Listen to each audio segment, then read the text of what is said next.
Let's be real, the corporate world was not designed for people who are neurodivergent. And when you are neurodivergent, in this video, we're going to talk about people who have ADHD. It can feel really challenging to find a career that actually fits you, that you feel like is designed for you, your skills, your talents, your strengths, and the things that you find difficult. That can be really challenging for folks with ADHD. So in this video, we're going to explore 10 different careers that in general tend to be really well suited for people with ADHD. In my time as a coach, I have found that many different people with neurodivergence and people with ADHD, they come into the career change process with more specific criteria about what actually works for them and what doesn't work for them. And so they might feel like they have a smaller number of jobs to choose from than the average person. And while technically that might be the case, it doesn't mean that you can't find something that you really love, that fits you, that plays on your strengths. And when you do have ADHD, I have found it's really important to focus on finding a career that maximizes your strengths, right? That really uses the things that you're good at, that really uses the things that you enjoy. Because when you have ADHD, it's so important that you find a career that you can in some way be interested in so that you get that motivation to show up and do the work. And where possible, a career that either minimizes the things that you find challenging, or at least a job where you know you can put in the proper supports and systems to help you tackle those challenges and succeed. So let's just get straight into the 10 different careers that typically are really well suited to people with ADHD. The first one is being an entrepreneur or some type of small business owner. Typically, people who are entrepreneurs or who are small business owners have a higher rate of ADHD than the general population. And that's because this career can really suit folks with ADHD because it brings the ultimate variety. So it's super stimulating. You get to be challenged in new ways each and every day, and it's interesting. The thing that you have to be aware of is, particularly if you're going into this as like a solo entrepreneur or a solo business owner, you might not have those accountability structures that will help you succeed. And for a lot of folks with ADHD, that human interaction is a real motivator. So if you're just going to be a solo entrepreneur sitting in your office by yourself, having to motivate yourself every day, that might be challenging. So if you do have ADHD and want to go into entrepreneurship, my encouragement is always to set up community and forms of accountability to help hold you to what you really want to do. Career number two is working in creative marketing roles. So this could be direct marketing, but it could also be advertising or even graphic designs. Those jobs where you're in the marketing world and you get to be creative, you get to tell stories, you get to share your ideas. And typically this can be really great for folks with ADHD because it involves a good amount of variety. It involves engaging with people, and it involves either like visual or audio storytelling, which can be really interesting and fun. These jobs often take place in pretty fast paced environments. And so that's something to think about because some folks with ADHD love that. It's super motivating. There's urgency that helps them, one, get things done, and two, stay stimulated. But on the other side, it can lead some folks to burnout. So you want to think about whether you're okay and whether you feel like for you, you would be comfortable and well in a more fast paced environment, which typically these jobs tend to take place in. And what I think is really interesting here is that even though folks with ADHD might have a lot of commonalities between each other, you're still an individual person with individual preferences and things that work best for you. And so sometimes a fast paced environment might be really great for you, and other times you might be someone who that's just going to lead you straight to burnout. The third career that can be really great for folks with ADHD is working in sales. And this might sound to some people like a little bit boring, or typically sales can sound a bit sleazy. But if you think of it in a different way, it can actually be a really great career. Because if you think of sales as really just like helping people get access to things that they need and being that person who connects a person with something that would really help them, then you can see it in a slightly different light. And sales can be great. I've had honestly so many clients who have ADHD go into sales because they get this instant gratification, right? When they make a sale, that can be really motivating. But if you work in sales for a company, you can still have like those structures and accountability and support that can be really helpful for folks with ADHD, at the same time as kind of having autonomy and having a structure where you get to maybe be on the road part of the day, not be at your desk all day, which can be really challenging for some people having to sit still at a desk all day. And it's relationship based. So it's all about connecting to people, talking, getting to know them, understanding what they need. And all of that stuff can be really energizing for some folks with ADHD. Again, it is not a one size fits all. You might see the title of that job and go, that sounds like the worst thing in the world. And this is where just because you have ADHD, it doesn't mean you're the same as everyone else who has it too. So the fourth career is working in emergency services. And that could be anything from being a paramedic to being a nurse in the emergency room or being a firefighter. So this is a career that offers high stimulation, and as a result, it can be really engaging. When you're attending to an emergency, you're not going to be also kind of thinking about something else or getting distracted by this cool thing that you saw online. You're going to be in the moment. And for people with ADHD, that can feel really gratifying and satisfying. Now, again, this is one of those jobs that because it is very high stimulation, it can be very stressful. And so you also need to decide, okay, is this level of stress actually going to work for me long term? The other thing that I think is really interesting to think about with this job, and it's one of the things that people often don't think about when they're choosing careers, is the hours. Typically, if you're a paramedic or an emergency room nurse, you might not have traditional 9 to 5 hours. And for some people, they love that. They love having a, not typical corporate schedule. But for other people, actually, they really want to have weekends off and they really want to be off in the evening when everyone else is off. And that's a really important thing to think about when you're choosing careers. And by the way, my top tip to address that is if you're thinking about a career, let's say you're thinking about being an entrepreneur, for example, go and talk to entrepreneurs who have ADHD and ask them, what is the most difficult part of the job? What do you find the most challenging? What do you wish you knew before you got started? And that is a really good way to find answers to these things that you might not uncover if you don't actually go and talk to someone who does the job. Fifth career is to work in tech and innovation roles. So things like UX, UI designers, software developers, or IT troubleshooters, because these roles offer really interesting problem solving, which can be really engaging for folks with ADHD. Another really nice thing about them is that while not all the time, typically they're jobs that offer a lot of flexibility and autonomy. So you probably don't have to spend all of your day in meetings, which again, that can be something that people really love doing because you get to be around people, or they really hate doing because it feels like a waste of time. And a lot of the time, you can work remote with these jobs, which I have found is something that is quite important to many folks with ADHD. While not everyone likes this, and this is something where I kind of see this interesting split with people with ADHD. Some people really like to work in person, and actually, the idea of an entirely remote job where they're by themselves all day is like their worst nightmare. That sounds super boring, super unmotivated, like they're just going to get distracted all the time and it's not going to work for them. So, there's this group of people who it's really important for them to work in person. They would probably fit like those paramedic roles, maybe the sales roles, something like that. But then there's this other chunk of people with ADHD who I notice, clients who come to me, who really want flexibility.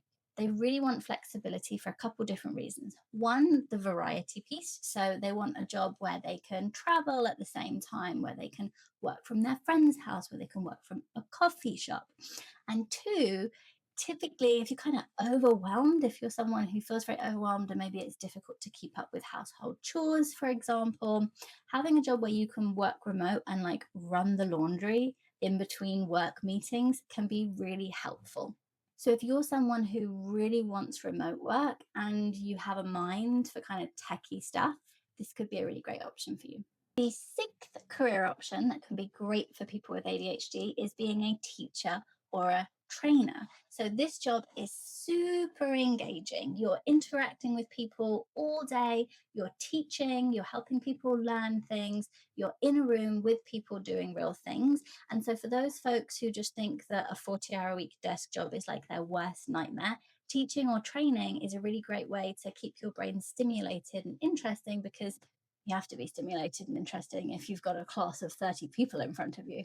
It also involves for a good amount of creativity. You kind of have to be creative when you're thinking about how to really be a good teacher and how to engage with people and get people interested in what you're saying. And a lot of the time, you also have a decent amount of creativity with what you teach. And there's a good amount of variety between the different things that you teach. So for you, typically it can kind of stay engaging. And being a teacher is a very relationship based job. But on the flip side, the challenge of it is that a lot of teachers that I work with get really burnt out. It's a very intense role. It's a role where you really have to be showing up for all of those 8 to 9 hours a day if you're in like a school facility. And if you're a corporate trainer, then it can be not quite as engaging. And if you're a corporate trainer, say, for example, you might not be as burnt out because you're not being faced with the school system of working non-stop, but it might not be as engaging. It might be more remote and it might not feel so impactful just to deliver corporate training to people in a corporate office.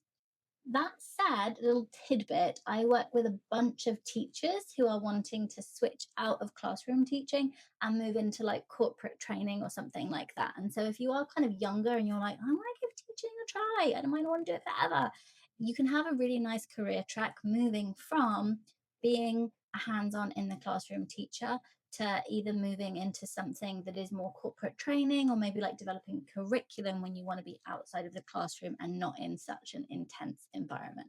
Okay, so career number 7 is to be a sports or fitness trainer or coach. This one can be really nice if you have a lot of physical energy, if you're someone who really likes to stay physically active, which for folks with ADHD, physical activity is a really important part of regulating your energy, regulating your nervous system. And so it has a really nice balance being a sports or fitness trainer of engaging your physical body and also using your interpersonal skills. So it's a job that is physical and is also very people focused. Now, it is a very people focused job from the trainers that I've worked with. And so be aware if you're introverted that that might be quite tiring. And again, this is where it is so important to talk to people who have done this job if you are thinking of going into it.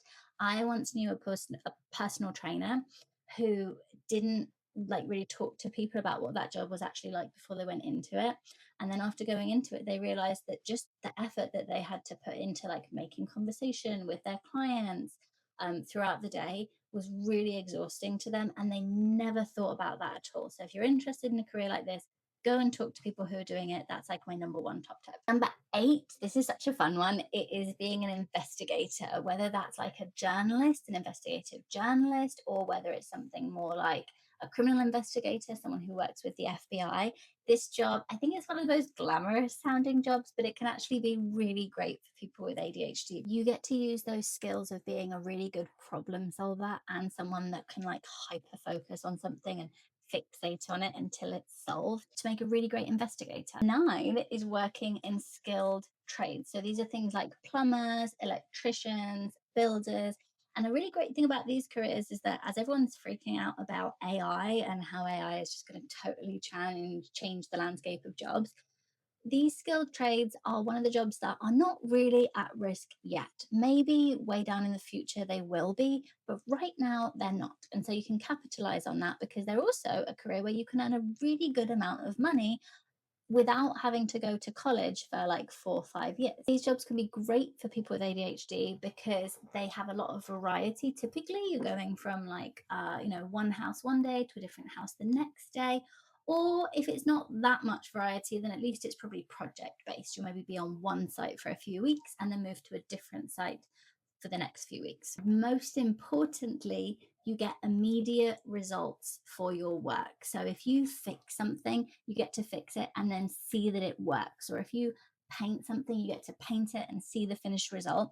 And that is something that, like in the corporate world nowadays, where jobs are so broken down and each of us are working in corporations in this one really detailed part of the overall picture, A lot of the time in the corporate world, you don't get to see the results of your work. It just kind of, you make it and then it goes off into the void. Whereas when you're working in these skilled trades, you do get to see the results, and that can be super motivating. One thing I think it's important to think about with these jobs is how intellectually challenged you want to be. So while these jobs do have intellectual challenge and they can be interesting, you might get to the point where once you've learned how to, let's say you're an electrician, once you've learned how to wire a house and you do that again and again and again, there might not be that much intellectual progression. You might get a bit bored of it after a while. I've had clients who have gone into these things, they've gotten really interested by them in the learning phase, and then once they're really good at them, they lose engagement because they don't see the opportunity to keep learning and growing. And so if you are someone who that is really important to you, it's important to you that you're always learning, that you're always being stimulated. My encouragement, if you're interested in these skilled trade careers, is just to think about how can you continue to learn and grow in those careers. And again, you do that by talking to someone who does the job and getting their perspective on it. The final 10th career that is really great for folks with ADHD is being a project manager. And I find this one kind of funny because a lot of folks with ADHD find project managing their own stuff kind of difficult and organizing their own stuff kind of difficult, but are really good at helping other people organize their stuff. Being a good project manager is also really about interpersonal skills. And so, if you're someone who is good at talking to people and enjoys talking to people, that's another reason why you would be good for this job. So, being a project manager typically involves quite a lot of variety. It involves working to normally like pretty short deadlines, or at least not too long term deadlines that you can't really connect with and understand. It also involves a lot of problem solving. And something that my clients in the past have really liked about project management is it's one of those jobs that you can do in person or remote. And so, if you're looking for something that is remote, you can have a project manager job where you get to kind of have that flexibility of working from home, but you're also still doing a decent amount of engaging with people. So, it's not like if you're, say, a software developer and spending most of the day by yourself doing your own thing without engaging with people. So, do any of these 10 jobs appeal to you? And did I miss any from the top 10 list? Because this isn't a definitive list. It's my top 10 list based on all the clients that I've worked with over the years who have ADHD and what has worked best for them. While I do think that these are jobs that could work really well for people with ADHD, I also think that one of the biggest parts of being neurodivergent is that you are unique in what works for you and what doesn't work for you. And so I think it is so important, instead of just choosing a job that someone tells you to do, to really investigate what works for you. What are you good at? What skills do you really love sharing? What things are you really passionate about? And what do you actually kind of find really difficult and want to minimize or at least be really aware of? On top of that, what are some criteria to you for the kind of life that you want to live? Do you want work that's flexible? Do you want work that is exciting? These are all parts that will kind of make up your own unique puzzle to the career that is right for you. And if you're interested in going further into this, there's a free resource below that walks you kind of through the whole career process of how you can find a career that works for you. And I'm a career coach. And so if you're interested in learning more about what working together could look like, you can just see the link below to book a free discovery call with me. Thank you so much for joining, and let me know below what jobs you think would be good for you.